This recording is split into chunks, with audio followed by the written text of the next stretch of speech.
C'est Monsieur Rivenzi qui revient première fois pour une intégrale dans l'émission. Ça fait plaisir de t'avoir et qui vient quand même avec une chronique. C'est tout de suite.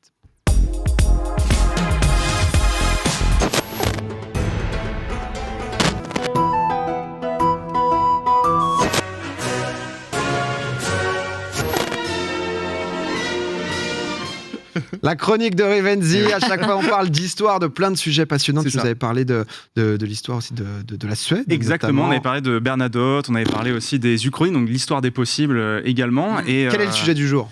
Et le sujet du jour, je vais venir, je vais vous mettre l'eau à la bouche, évidemment, bien sûr. Alors le sujet, vous allez le voir, on va se rapprocher un petit peu, parce que l'année dernière, en 2020, on a entendu énormément parler de la commémoration, vous savez, de la disparition de Napoléon. Ouais. J'en avais un petit peu parlé ici dans une chronique, mais on a eu aussi beaucoup d'expositions très intéressantes autour d'un autre épisode un peu moins reluisant, on va dire, de l'histoire de France.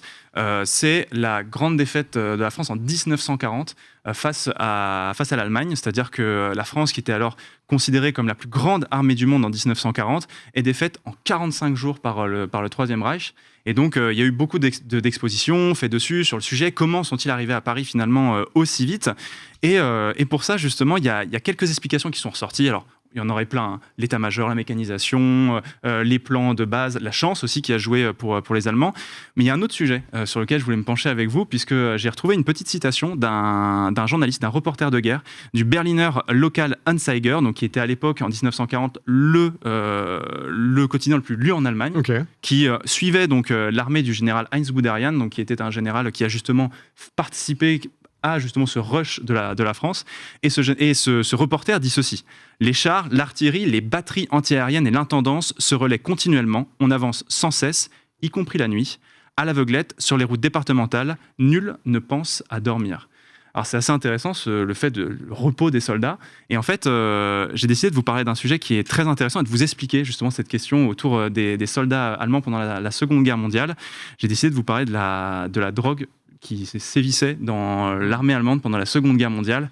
Un sujet qui a fait couler beaucoup d'encre ces dernières années, notamment avec ce bouquin qui s'appelle L'Extase totale de Norman Euler, un bouquin que j'ai lu il y a déjà quelques années, et du coup je me suis dit que j'allais vous le ressortir parce que c'est un sujet assez intéressant. Alors pour y revenir tout d'abord, il faut savoir que il faut revenir un petit peu après, rembobiner justement avant la Seconde Guerre mondiale pour se pencher un petit peu sur la situation de l'Allemagne après la Première Guerre mondiale. Justement, elle est défaite. Il y a la crise de 1929, la crise économique, etc. Donc, on est dans une sorte de grande dépression, c'est le cas de le dire, justement, en Allemagne. Et donc, il y a une grosse utilisation des drogues type, par exemple, morphine, cocaïne, qui va être très utilisée et qui va vraiment se répandre en Allemagne. Lorsqu'ils arrivent au pouvoir en 1933, rapidement, les nazis vont dire « on arrête tout ça, la on drogue, se calme là. On est dans un délire de productivité, donc il faut relancer la machine économique, etc. » Donc on arrête les drogues dites récréatives, et donc on va arrêter tout ça. En revanche, il y a un autre produit qui va, lui, commencer à faire son chemin dans les années 30 en Allemagne, c'est la méthamphétamine. Okay. La méthamphétamine, du coup, qui est à ce moment-là vue plus comme un tonifiant, et notamment un produit qui va être vu, un produit de la manufacture Temmler, donc qui est une boîte pharmaceutique en fait, qui va synthétiser un produit qui s'appelle la pervitine. Et donc ce produit, il va être vendu justement comme un tonifiant, comme aujourd'hui le Red Bull ou le café finalement. Ouais, c'est ça, c'est pas une drogue, c'est juste le petit accompagnant. C'est exactement ça. T'es dans une logique. Je suis dans le mal ce matin là. C'est ça. Dans une logique productiviste. Donc on est parti. La pervitine, c'est censé t'es censé être en forme, c'est censé éveiller tous tes sens, censé te couper la faim aussi. Et donc on se retrouve finalement avec une drogue aujourd'hui, on l'appelle très clairement, qui est donnée à tout le monde. Donc c'est une forme de méthamphétamine. C'est un dérivé de la méthamphétamine, tout à fait. C'est encore un peu plus puissant, il l'accentue de manière à ce que ce soit très efficace. Et donc les médecins vont décider de conseiller, parce que tu n'as même pas besoin de prescription pour l'avoir, c'est-à-dire que les médecins te disent t'es fatigué, prends une petite pervitine, ça va le faire. Donc, c'est le remontant de l'époque. C'est exactement ça, c'est-à-dire que ce soit femmes enceintes, femmes qui viennent d'accoucher, qui ont baby blues, hop, un petit peu de pervitine. Que ce soit les étudiants qui soient fatigués, que ce soit les ouvriers qui ont besoin de travailler, tout le monde va prendre de la pervitine comme ça en Allemagne. Et donc on se retrouve du coup avec une détox quoi. Des détox qui devient, en tout cas beaucoup de méthamphétamines qui sont consommées. Et donc à ce moment-là, on est en 1938, donc vraiment à la veille de la Seconde Guerre mondiale quoi. Donc ça commence déjà à devenir un petit peu chaud. Et à ce moment-là, il y a un docteur qui s'appelle Otto Ranke, qui est médecin pour l'armée allemande et qui se dit mais ce serait pas mal qu'on teste ça pour nos hommes. Ça, dis donc, est-ce que ça pourrait pas leur servir finalement tout ça? Ça marche. Ça a l'air pas mal là pour la boulangère là. Ça a l'air pas mal ça, dis donc pour la boulangère. Mais est-ce que pour nos soldats ça va marcher? Et donc, ce qu'ils décident de faire, c'est de faire des tests avec deux groupes. Un groupe auquel ils donnent justement la pervitine, un autre non. Et donc, il va tester l'effet justement du stupéfiant et il va se rendre compte que les soldats sont beaucoup plus efficaces, n'ont pas besoin de dormir, sont hyper alertes sur le champ de bataille. Mais t'as pas un contre-coup, genre justement où t'as un rush de... revenir justement, parce que comme toute drogue, justement, t'as un contre-coup qui va arriver. Mais pour l'instant, on est loin de ça. Pour l'instant, on est juste sur le boost productivité. Productivité, il faut y aller. Et pour l'instant, ça marche très bien. Donc, Otto Ranke décide de dire, écoutez, ça va marcher. Arrive septembre 39, début de la guerre. Invasion de la Pologne qui va amorcer le conflit et on commence déjà à envoyer pas mal en masse déjà de la pervitine chez les soldats et on se rend compte que les mecs sont monstrueux au combat, c'est-à-dire qu'ils ne dorment pas pendant 3 jours, ils marchent des centaines de kilomètres sans s'arrêter, ils sont vraiment, c'est des machines vraiment à l'état brut du terme quoi. C'est-à-dire qu'ils sont vraiment hyper efficaces au combat, hyper alertes et ont un meilleur rendement du coup sur le front.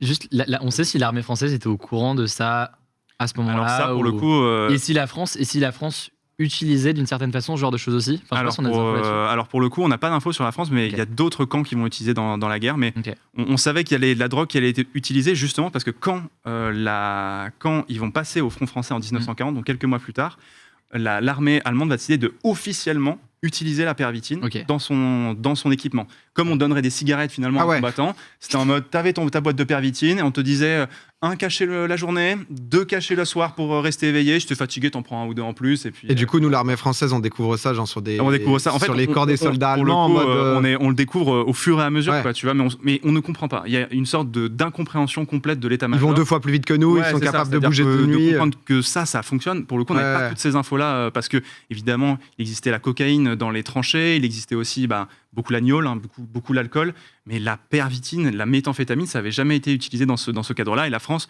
de ce que j'ai lu, en tout cas, n'a jamais utilisé ce genre de choses. Ça n'a pas été le cas d'autres camps, notamment comme les Américains ou les Anglais qui l'ont utilisé, mais on y reviendra. Le man qui l'a trouvé, qui fait attends, c'est quoi ça marche super bien. C'est pas mal. Et donc c'est aussi ils vont l'utiliser sur le front français et donc évidemment avec une stratégie militaire aussi bien rodée. Eh bien les généraux comme Heinz Guderian ou Rommel par exemple qui sont très connus vont pousser leurs hommes au bout et vont leur demander les gars vous dormez pas pendant 3 jours et pendant 3 jours on va marcher et vous allez cravacher.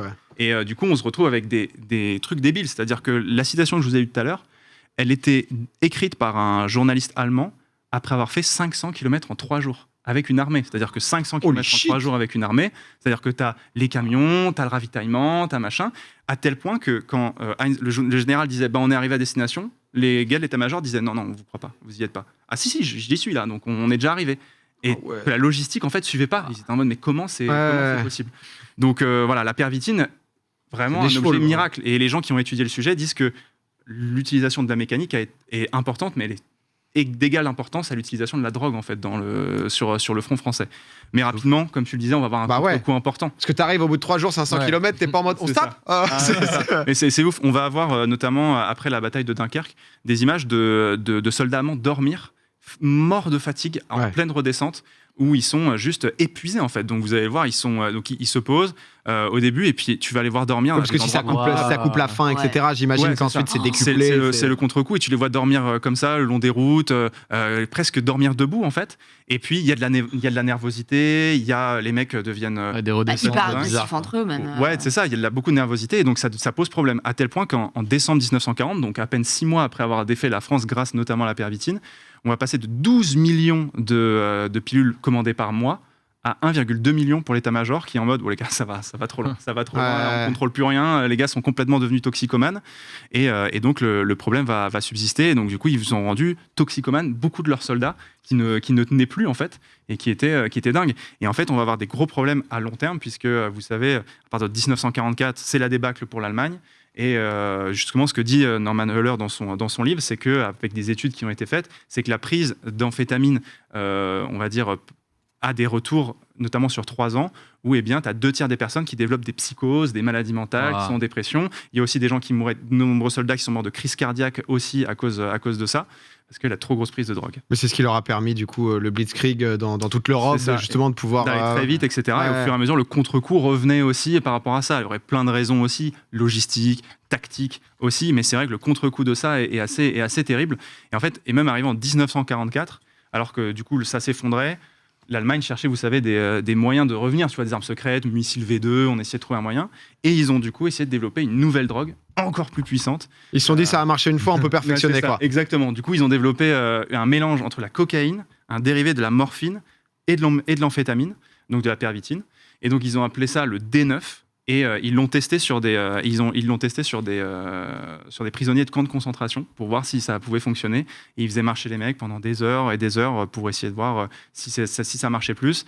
Et ils ont testé ça pour des sous-mariniers, mais en fait, on s'est rendu compte, voilà, c'est dans le camp juste ici, donc qui était utilisé, le camp de Sachsenhausen, donc qui était où ils ont fait tester ce nouveau produit. Et qu'il y avait beaucoup de problèmes. J'ai une question, là, je suis en train de regarder, ça parle notamment... T'as fini le livre, là. J'ai eu lecture rapide sur la chaîne principale de Données. Mais ça parle du docteur Morel, dont on sait les liens avec Hitler. Est-ce que Hitler aurait pris cette drogue ? Est-ce que ça l'aurait entretenu dans ses délires ? Il avait des colliers à la cocaïne, etc. Machin. Il faut savoir que les nazis étaient contre la drogue, mais eux en utilisaient à foison. C'est-à-dire que collier à la coke, c'est... Ouais, c'est ça. Il y avait Hermann Göring, donc, qui était le numéro 2 du régime, qui lui aussi prenait de la cocaïne à foison, etc. Donc oui, évidemment que l'utilisation de la drogue était vraiment très, très, très présente du coup à ce moment-là. Et est-ce qu'en 1944, justement, en voyant qu'en 40, les Allemands se sont beaucoup servis de ça, les Anglais, les Américains ont utilisé d'autres types de drogues peut-être, ou alors la même chose. Il va y avoir effectivement l'utilisation de ce qui était à l'origine, la pervitine est d'un dérivé de la méthamphétamine, mais entre les deux, il y a une molécule qui s'appelle la benzédrine, qui est de la méthamphétamine aussi, qui va être largement utilisée par les Anglais, Américains, mais aussi les kamikazes japonais pendant la Seconde Guerre mondiale.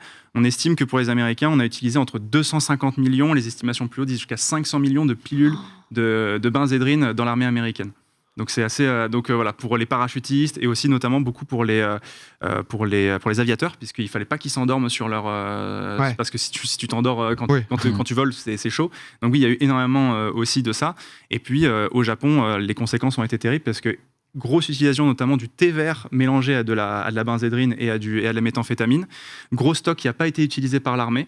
Et donc, à la suite de ça, c'est que c'est les Yakuza qui ont récupéré les stocks de l'armée japonaise et donc qui l'ont après redistribué du coup dans les villes. Et on a eu la première épidémie de méthamphétamine au Japon en 1945-1955. Ok. Ouais, donc, comme si la guerre ne suffisait pas à détruire finalement le pays. Et petite info en plus, si vous le voulez, sachez que le docteur donc, qui a travaillé pour Daimler, la boîte donc Hochschild, donc qui était le docteur qui travaillait pour ça, est ensuite devenu médecin de l'équipe de sport de RDA. Donc, qui a remporté de très nombreux titres olympiques parce que ce monsieur du coup était évidemment le docteur qui leur faisait des petits colliers aussi comme il fallait pour doper les athlètes, et ce monsieur a été décoré ensuite en 1957 par le régime. Ok, bah écoute, merci Riff pour toutes ces infos. J'avoue que j'en avais déjà entendu parler des Allemands, les soldats allemands qui étaient drogués, mais là... Bah ouais, c'est ça, et puis après... on sait exactement à quoi. Exactement, donc là, la pervitine, et c'est un sujet qui fait beaucoup débat aujourd'hui, puisque encore aujourd'hui, dans certaines armées, on utilise certaines drogues, notamment pour les aviateurs. Les États-Unis, je crois, utilisent encore certaines drogues pour leurs aviateurs sur certaines missions longues. Mais de manière publique, où tu vois, c'est des médicaments... Oui, c'est annoncé pour le coup, et ils le disent, et ils suivent aussi leurs pilotes par rapport à ça. Aussi, au Vietnam, il y a utilisation de beaucoup de drogues également. Et les groupes terroristes sont connus aussi pour utiliser un certain nombre de drogues. Je vérifiais là en direct. L'État islamique, par exemple, est connu pour utiliser beaucoup de drogues d'amphétamine aussi. Ça s'appelle le Captagon, je suis en train de vérifier là en ce moment. Et l'Italie a saisi 14 tonnes d'amphétamine l'année dernière qui appartenaient à l'État islamique. Et en fait, ça a des effets chez beaucoup de... C'est surnommé parfois d'ailleurs la drogue, que je dise pas de bêtises. L'adrénaline. Non, la drogue du djihad, qui est surnommée par les enquêteurs comme ça, parce que ça a un effet chez eux libérateur, je sais pas comment trouver le bon terme, mais quand ils passent à l'acte de ce point de vue-là. Donc Oui, t'as plus aucune barrière. C'est ça, il part complètement en vrille. Et d'ailleurs, pas mal de témoignages, c'est assez fort de rescapés de ces attaques qui parfois décrivent ces assaillants et qui expliquent que tu sentais qu'ils étaient dans complètement autre chose. Alors, pas déjà parce qu'ils sont complètement perturbés, mais aussi parfois parce qu'il y a eu une prise d'une drogue ou autre qui les a complètement. Oui, qui les fait vriller dans de l'adrénaline, puissance 1000. C'est impossible de communiquer avec eux, quoi. Donc, c'est ça. Donc, voilà. Et puis les impacts sont vus à long terme, tu vois, justement. La toxicomanie, les gens qui sont habitués, d'un coup, tu leur dis non, il n'y a plus. C'est en mode, du coup, il y a eu des soucis sanitaires, etc., qui ont suivi à l'exemple du Japon. Eh ben, écoute, Riff, merci. Cette chronique est monétisée sur YouTube, c'est quand même un miracle vu les deux sujets de la société. Désolé. C'est ouf de se dire que peut-être sans ces drogues, le Troisième Reich et la guerre n'auraient peut-être pas été. J'en aurais pas perdu. Ah, c'était dit. Non, mais l'Uchronie est incroyable, quoi. Ouais, c'est ça. Donc, du coup, je vous conseille ce bouquin, vraiment, L'Extase Totale, qui est vraiment très bien et qui, pour le coup, revient en détail sur le sujet. Donc, voilà, qui est vraiment passionnant et qui est sorti vraiment dans les années 2015-2016. Ok, bah merci beaucoup. Merci beaucoup Riff pour passionnant, j'avoue honnêtement.